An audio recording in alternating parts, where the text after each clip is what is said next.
It's a combination out of a lot of things. Like obviously we looked at some film, like looked at our mistakes, but I think the main thing is probably your mindset. Like you gotta learn from those games, and you gotta move on really, and just focus on the next one because there's so many games in this season, and that's just how it is in the NBA. And you gotta be able to move on from those two games and make sure you win the next one. What do you do with a guy like Shorter? Man, Sort of containing him.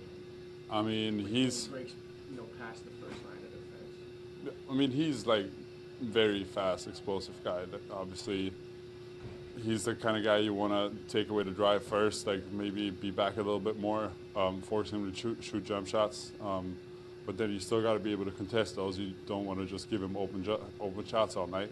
So it's tough. You got to fake at him a little bit, but I'd say mainly take away the rim first.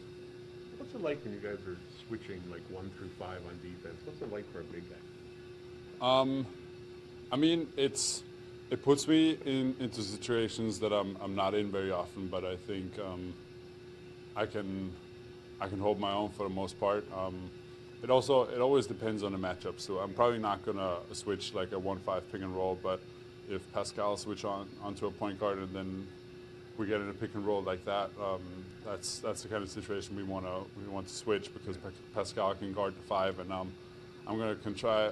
can try to contain the point guard, and I know I'll have help behind me in case he does drive past me. Is it easier to defend when there's more communication between the players? Like, you got this guy's coming here, you got to be there? Oh, for sure. Yeah. Like, communication is key in those situations, especially when we're switching a lot, because there are some situations where it's not always the same. We don't know if we're always going to switch that screen and roll or whatever it is. So that's when communication is really important, that we're all on the same page.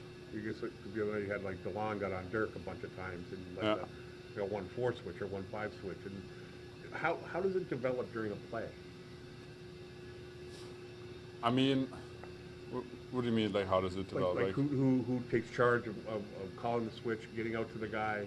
I mean, it's mainly between the two guys. The switch is happening between, but then it's important that the 3 other guys behind make sure to first of all have their back instead of, in case somebody's slipping out, or in a situation like when DeLon gets switched on to Dirk and Dirk goes down to the post, maybe I can help him and like take Dirk and send DeLon out to the perimeter and take away the mismatch. Do you call that switch?